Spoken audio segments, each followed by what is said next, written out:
There she is. For being so helpful and willing to open up the home and cook a lot of amazing things.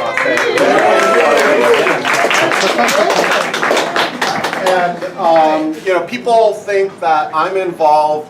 Actually, Arlene is just as involved in things as I am. She's a professor at CSUMB, and she's also the chair of the ACLU in Monterey County. So, but we are here today because of Tyller Williamson, who is running for Monterey City Council. And I just wanted to share a few words about why I'm supporting Tyler, and then give you a chance to hear from him. So, it must have been about 2 or 3 years ago, Arlene and I had been to some different events, different community events or educational events, and we started talking about this guy who seemed to be at everything and who seemed to be really involved in the community and was really smart. And as we're talking about it, we realized we were talking about the same person. That's Tyler. And over the last several years, I've had the chance to work with him on a variety of different political endeavors. And I'm just so impressed by Tyler. He'll tell you more about who he is and why he's running. But a couple of things. As many of you may know, he works at Naval Postgraduate School. And it's so important for us to continue to have good and close relations with Naval Postgraduate School. So I think that's a benefit to having somebody who knows that institution beyond council. He's working at Naval Postgraduate School, worked in fiscal accounting. And so, again, having somebody who understands, how to read a spreadsheet and a budget is also, I think, an important skill set for City Council. And he's earning an MBA. So, those are all sort of like the things you sometimes are looking for. Somebody with the right skill set, the right professional background. But really, the biggest, and he's also involved. He's involved in city committees and commissions, county commissions. He'll tell you about that. But really, the biggest reason I support him is because he really cares about Monterey, and he's smart, and he's kind. And we kind of take for granted that kindness matters, but honestly, kindness matters a lot in our elected officials. And I've seen it firsthand. I've seen his kindness, I've seen his compassion, and his friendliness. Like, he can work with anybody. When he comes into a room, he lights the room up with joy and positivity. So I hope that you will join me and Arlene in supporting Tyler. And Tyler, take it away. Awesome. Well, thank you all so much for being here today. I want to thank Alan and Arlene for hosting this event. I want to also thank my wonderful partner, Ivan, for being so supportive. It's not easy for him. I think he has the biggest challenge out of all of us. So thank you so much, baby, for being here and showing all your support. And so, again, thank all of you for being here. My name is Tyler Williamson, and I'm running for City Council in Monterey. And I'm here today to ask you all for your support and your vote. So let me just share with you a little bit about myself. My mom served in the Navy for 20 years. So we weren't able to live in one place for more than 4 years my entire life. And it wasn't until I moved to Monterey because I accepted a position at the Naval Postgraduate School about 8 years ago. And where I currently serve as the Executive Assistant to the Chief Information Officer and the Director of Information Technology and Communication Services. So in other words, I'm the assistant for the guy that's in charge of everything related to IT. My prior position, I was a financial analyst where I managed the research accounts for the oceanography and math departments. And so I managed multi-million-dollar accounts. And so I think that positions me well to manage the city budget. During my time at the Naval Postgraduate School, I decided that I wanted to get politically involved in the community. And so regardless of what side of the political spectrum that you lie on, I feel it's critically important for all of us to be involved politically. And so I actually love being involved in this race because it's a nonpartisan race. And the only reason I'm actually able to run in this race is because as a federal employee, you have to abide by the Hatch Act. So the only reason I'm able to run in this race is because it is nonpartisan. But in 2012, I decided to sign up as a volunteer for the Obama campaign. I signed up for their fellowship program, and I got accepted into that. And so I went up to Hayward for a training over a long weekend. They tasked me with coming back to Monterey and creating a neighborhood team, which was because there was nothing happening for the Obama campaign in the entire county. The team grew quickly. I think people were just waiting for somebody to step up and get things going. And 3 weeks into that experience, the campaign offered me a position to work on the campaign. So after some convincing, I graciously accepted that opportunity where I was responsible for the campaign out of the San Francisco headquarters. And I managed over 500 volunteers and staff, which ultimately led to, obviously, a successful re-election campaign for President Obama.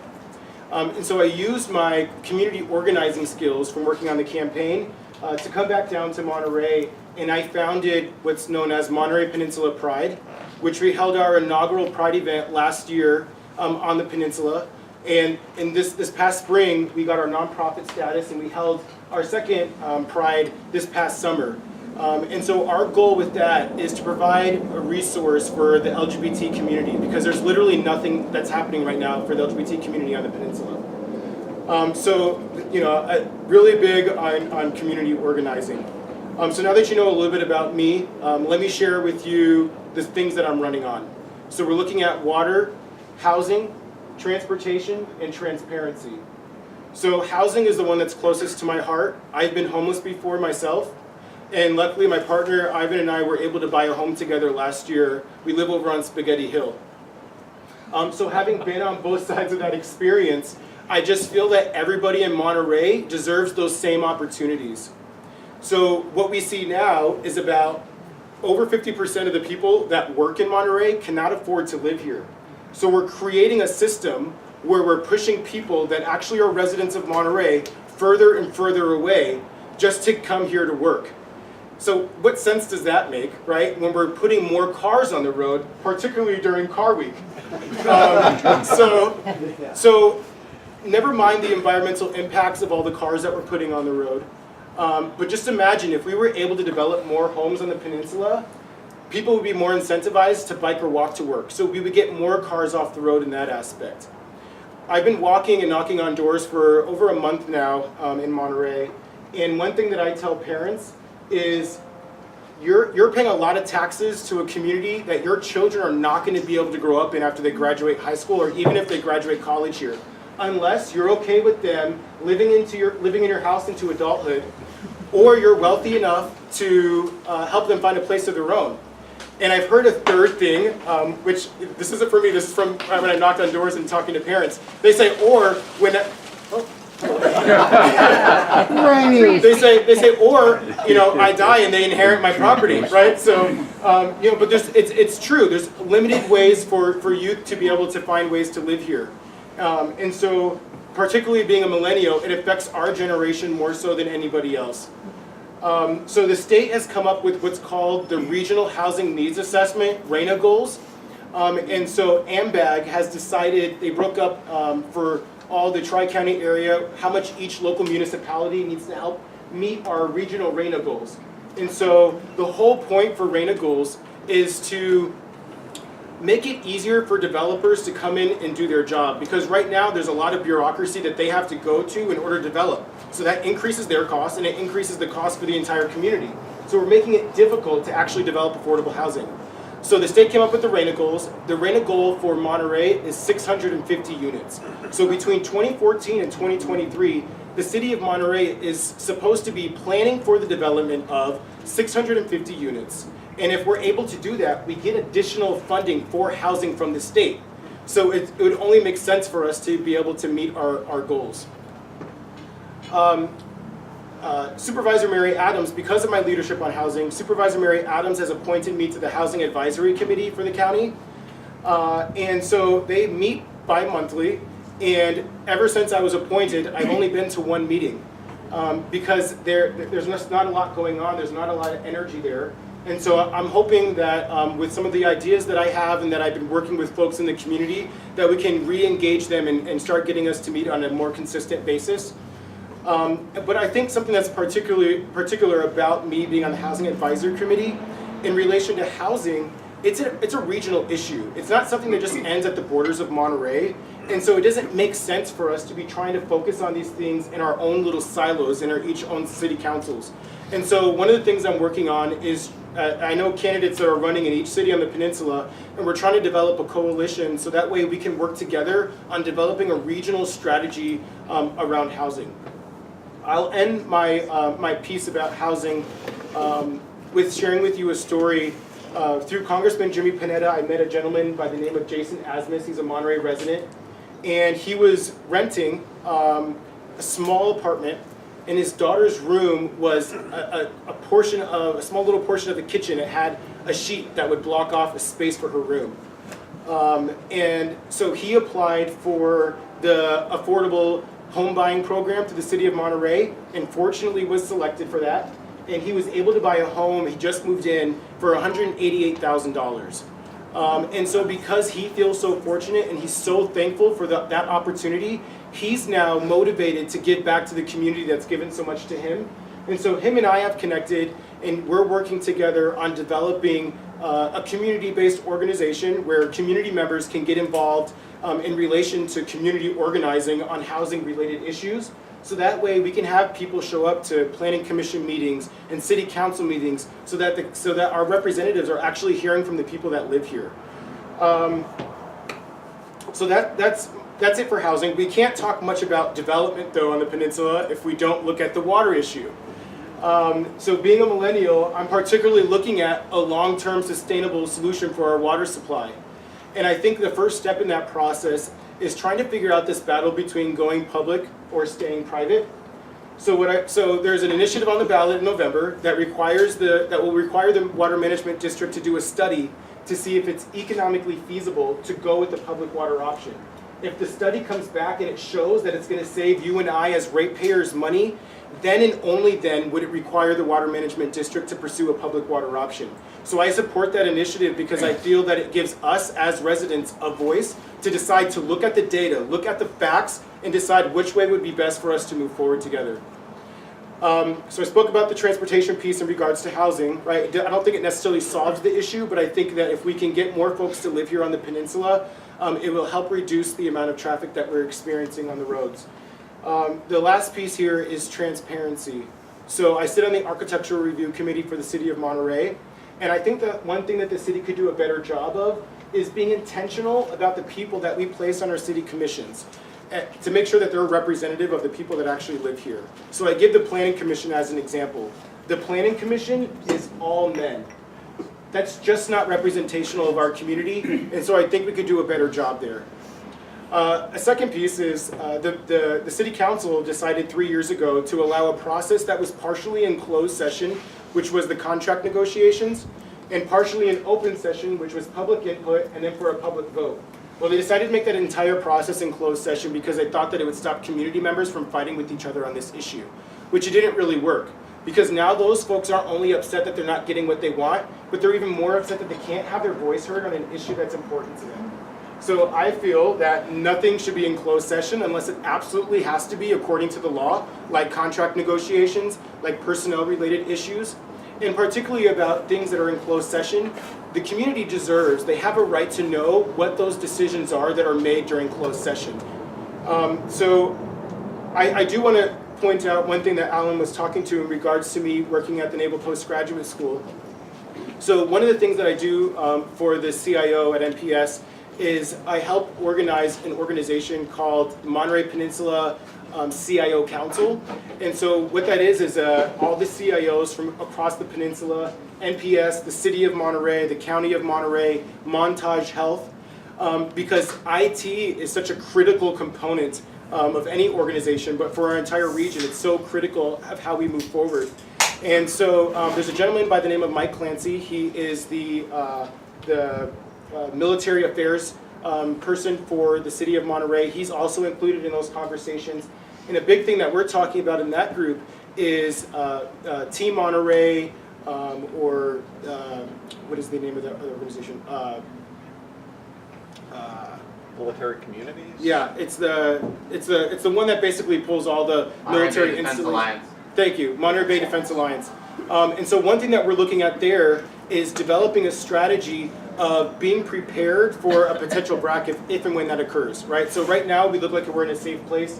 The Secretary of Navy has came out recently and he said that MPS is the crown jewel of the Navy, but you know, administrations change and we don't know what the future holds. And so we're developing a strategy now in order to be ready for that situation if and when that occurs.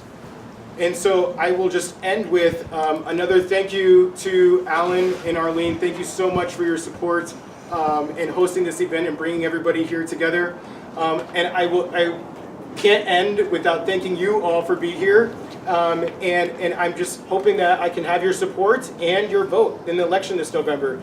And so at that, I will open the floor up to questions. Actually, before we go into questions, there's a couple of things I wanted to say, and then I know Tyler would be happy to answer questions. So every campaign, in order to be competitive, does require resources. And I have to let you know that, first of all, Tyler is running a really good campaign. He has a lot of volunteers. He's done a lot of the work he needs to do to be a viable candidate in terms of his website, his door hanger piece, his signs, which will be coming out, I think, next week. So he's a very viable candidate, and he's raised money, but he does need approximately $6,000 more in order to get him his mailers and the other materials that he needs to kind of push him over the top. So if you enjoyed the food and the drinks, if you enjoyed hearing from Tyler, please, Tyler Barola is going to come around with envelopes, and before you leave today, I hope that you will do what you can to help Tyler, because he really, you know, running a campaign is hard work, and you know, it does take a certain amount of money. I know his candidates will raise, the opponents will raise money, and so he does need some support as well. And so maybe while Tyler's bringing that out, would be a good time for if there are any questions.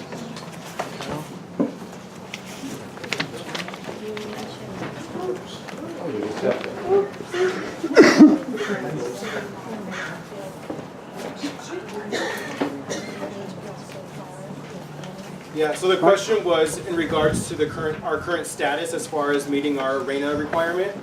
I believe I want to say it's somewhere around, it's no more than 150 units or so, out of 650. So we're actually behind.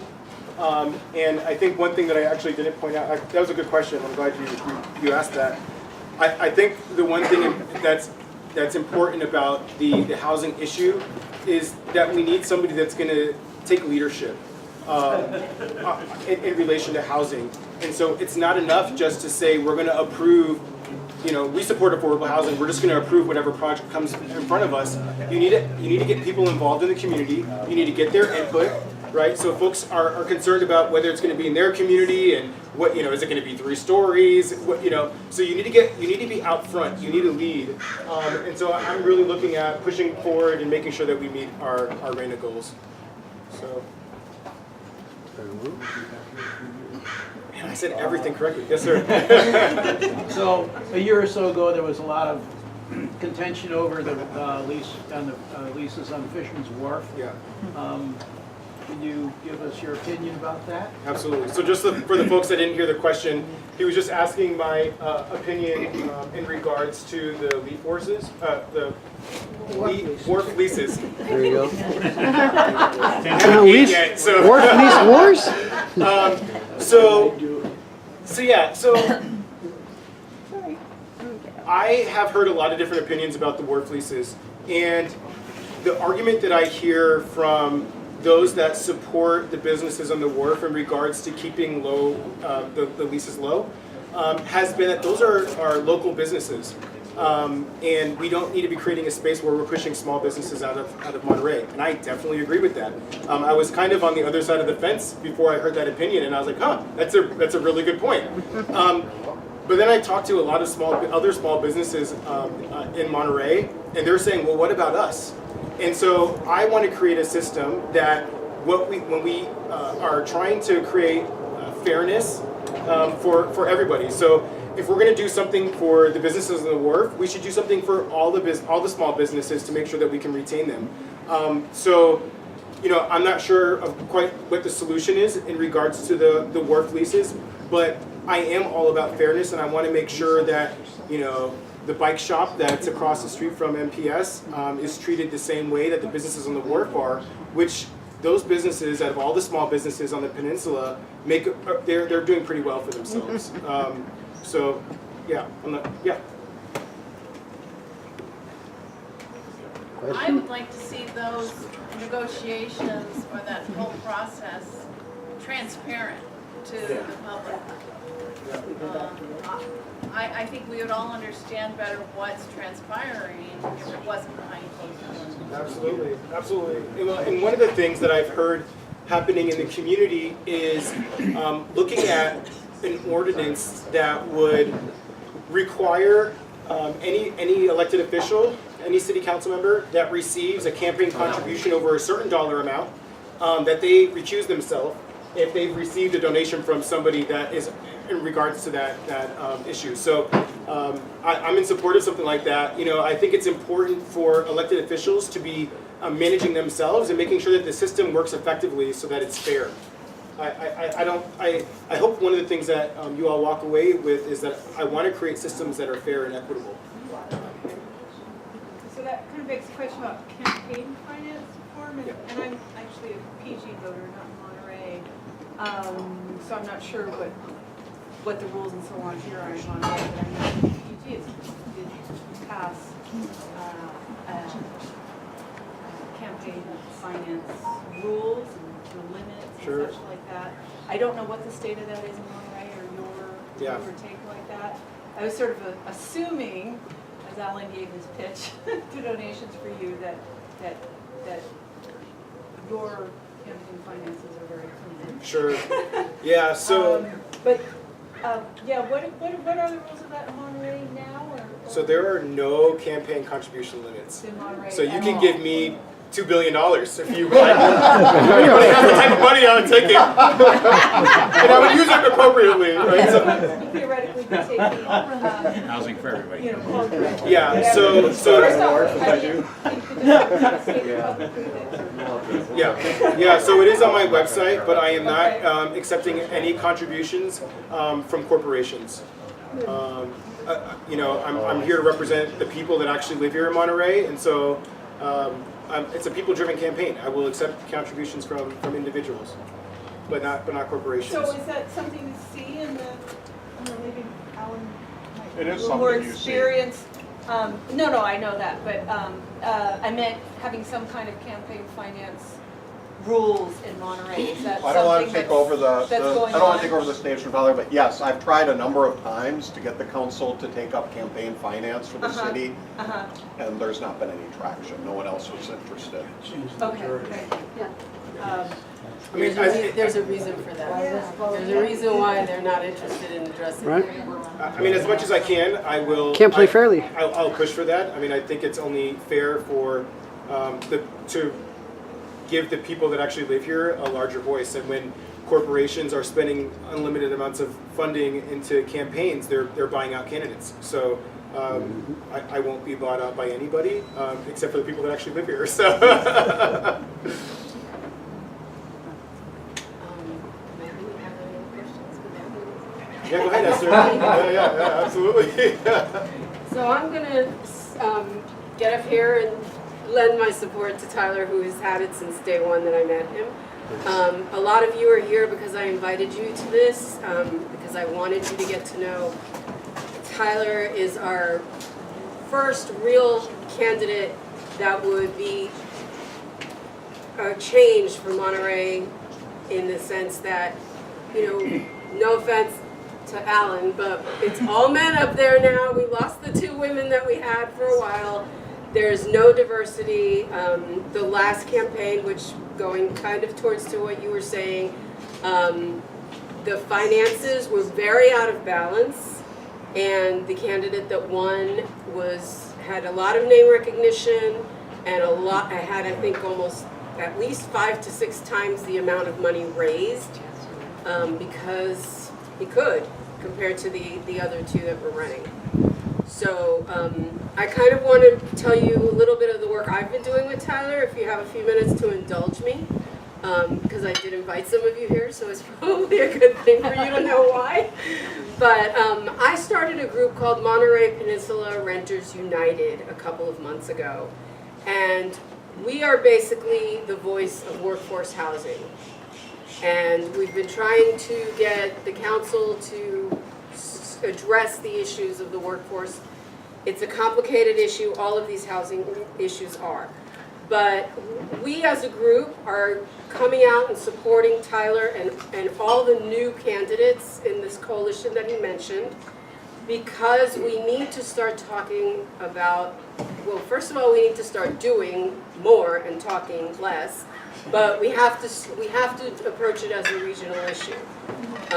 Tyler has been very, very involved in everything that we have been doing, whether it's meeting with congressmen, we met with Senator Monning recently. We've got a lot of activity starting to brew. So if you have any hesitation whatsoever to vote for Tyler, for whatever reason, just don't even consider it, because he is the real deal. And seriously, I've never been involved in politics.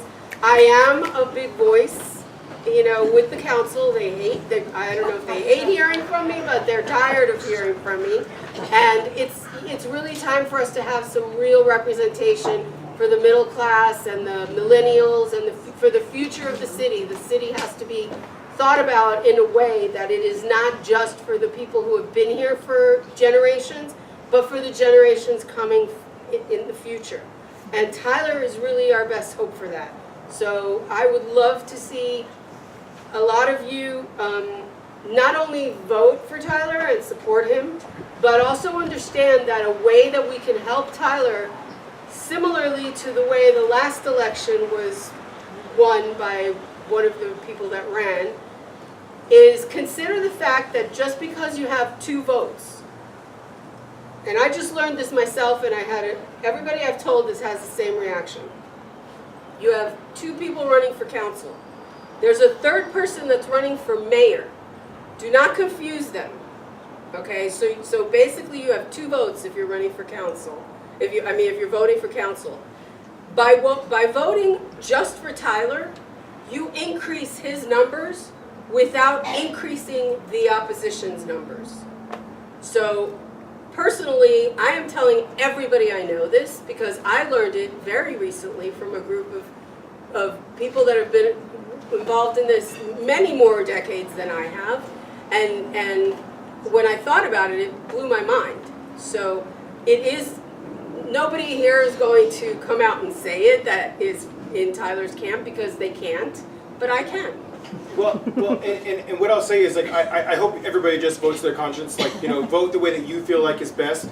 But I do want to give a thank you to Esther, because, you know, whether you like her politics or not, she is active, she's involved. She does come to the city council meetings and speak. And so anyways, I appreciate you sharing the kind words for me.